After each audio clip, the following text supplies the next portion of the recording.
les médiateurs opérationnels pour la tranquillité des Toulousains. L'accessibilité du tramway remise en question par les personnes à mobilité réduite. Destination Midi-Pyrénées au Salon du Tourisme.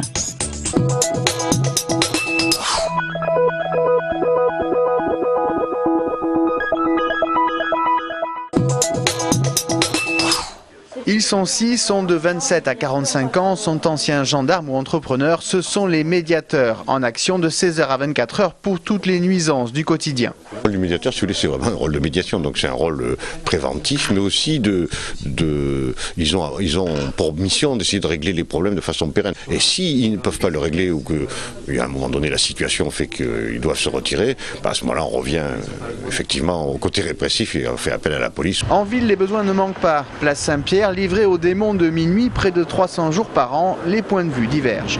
Si l'équipe des médiateurs veut sensibiliser les jeunes à ne pas jeter les papiers, à ne pas jeter les bouteilles, à ne pas jeter les verres par terre, ça leur donne un comportement de citoyen. Je pense que ce sera très difficile parce que les jeunes n'ont pas eu beaucoup d'éducation et il faudrait qu'il y ait vraiment une volonté pour leur expliquer tout ce qu'il ne faut pas faire dans un jardin public ou ce qu'il ne faut pas faire la nuit. Mais ça évite le rapport de force et je pense le fait d'avoir un interlocuteur au milieu de tout ça, ça va apaiser les tensions. Pour solliciter l'intervention d'une équipe de médiateurs, il faut joindre le 3101. Ce dispositif est en test jusqu'à la fin de l'année. Si elle rentre là, regardez, sans faire exprès, hop, voyez, elle est bloquée. Pas facile, voire dangereux d'accéder au tramway quand on est handicapé. Le collectif interassociatif du handicap 31, qui regroupe 5000 personnes, considère que les lacunes horizontales sont trop importantes, c'est-à-dire la distance entre le quai et la rame. Près de 8 cm aux portes simples, 5 cm aux portes doubles. La réglementation, c'est des dimensions de maximum de 5 cm. Mais il y a une recommandation qui existe depuis 2003 qui fixe 2 cm maximum. Imaginez une petite roue de fauteuil manuel qui se prend dans la lacune, ça peut faire basculer le fauteuil. D'autres villes comme Bordeaux, Nantes ou Lyon ont mis en place des dispositifs techniques pour réduire au maximum cette lacune. Le collectif souhaite qu'il en soit de même à Toulouse et demande à être reçu par le maire. 3 associations membres du collectif ont même déposé une requête le 25 janvier devant le tribunal administratif pour demander l'annulation de la mise en exploitation de la ligne E du tramway.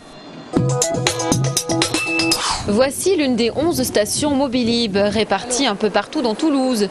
Mobilib propose depuis 2 ans des voitures en libre service louées à l'heure et compte pour l'instant 22 véhicules à partager entre 400 adhérents. Une nouvelle façon d'envisager la mobilité, sachant que la voiture est le 2e poste de dépense des ménages. Les gens petit à petit viennent à une multimodalité qui inclut l'autopartage avec les transports en commun, le vélo, la marche à pied. 4 nouvelles stations devraient ouvrir cette année.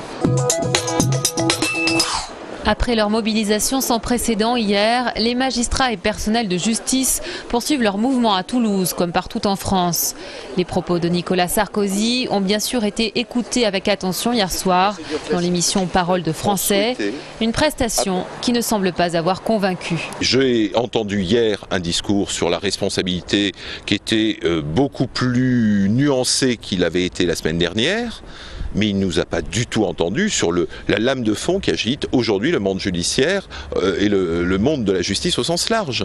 Faute d'avoir réuni le quorum nécessaire, l'Assemblée générale prévue aujourd'hui n'a pas pu se tenir. Elle a été reportée à mardi prochain. D'ici là, les renvois se poursuivent au palais de justice. T-Systems France, la société de services en informatique, filiale de Deutsche Telekom, a démarré un plan social en juillet 2010. L'antenne toulousaine n'y échappe pas, 30 postes doivent être supprimés. On a deux branches d'activité, de l'intégration de système et l'infogérance. Et sur l'intégration de système en particulier, on a une énorme présence à la fois dans l'automobile et une forte présence aussi sur le marché financier. C'est vraiment des secteurs qui ont été très très sinistrés, on va dire en 2009-2010. Et en fait, les industries de services, généralement, se prennent la claque, on va dire 6 mois après, parce que après la crise commence. Et là, on réduit ses sous-traitants généralement 3 à 6 mois après. Donc pour nous, je vais dire que le deuxième semestre de 2009 et l'année 2010 ont été quand même très sinistrés sur ces marchés. La semaine prochaine, les salariés seront fixés sur leur sort. Les départs volontaires devraient abaisser le nombre de licenciements à une dizaine. Le luxe sur 4 roues à plus de 100 000 €, c'est l'une des stars du salon du camping-car d'occasion au Parc des Expositions jusqu'à dimanche. Midi-Pyrénées, une bonne destination pour les ministres en villégiature, comme l'a récemment suggéré Martin Malvy. Une question qui tombe à pic pour débuter la visite du Salon du Tourisme, où la région est largement représentée. Absolument, je pense qu'il découvrirait de très très belles choses. Voilà, à des prix corrects. Joker. Et on a une région où on a tout, c'est pas la peine d'aller beaucoup plus loin. Ils peuvent venir pratiquer la randonnée, puisqu'on a une grande étape du chemin de Saint-Jacques-de-Compostelle. Une journée en pâte au gaz, pourquoi pas, mais la région, que l'on soit ministre ou simple anonyme, se visite aussi sur l'eau. Des croisières d'une journée sont possibles au départ de Cahors. On peut voir par exemple le défilé des Anglais de Bouziès qui est taillé dans la falaise. Vous avez le passage d'écluses manuelles réalisées par l'équipage. Mais ne soyons pas chauvins, le Languedoc-Roussillon a également de beaux atouts, comme la fête du Cap d'Agde au moment de la fête des mers. Ce ne sera pas donné, ce sera costumé. Mais c'est permis, hein. Mais peut-être en habit d'Adam et Ève. En habit d'Adam et Ève, c'est pas mal non plus. Jean-Luc Favero expose ses œuvres faites de tôle au lieu commun. Il présente l'OVNI Invasion, un mélange entre love et ovni, des œuvres politico-artistiques. J'ai choisi de me servir d'une colère qui avait dû au fait qu'on coupe les arbres et que les arbres me font vivre dans tous les sens du terme. Et là, je me suis dit, bon bah, tu vas rentrer chez toi, tu vas écouter Jimi Hendrix et tu vas partir, tu vas envoyer Adam et Ève sur Mars parce qu'ils en ont marre de cette planète. L'OVNI Invasion, sculpture et dessin visibles jusqu'au 12 mars.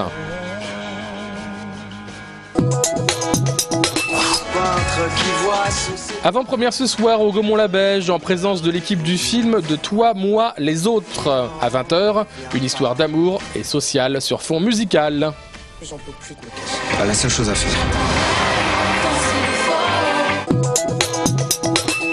Le Stade Toulousain se déplace ce soir à La Rochelle à l'occasion de la 18e journée de Top 14. Les Rouges et Noirs aligneront une équipe mixte. La charnière Vergallo-Michalak devrait par exemple être testée pour la première fois. Tournoi destination oblige, Guinoves est privé de 6 de ses joueurs cadres. La Rochelle Stade Toulousain, c'est ce soir à 20h45. Dimanche, le TFC s'en va défier Lille, le leader de la Ligue 1. Les Violets, 7e du championnat après leur victoire contre Monaco, ont l'occasion de confirmer leur bonne dynamique.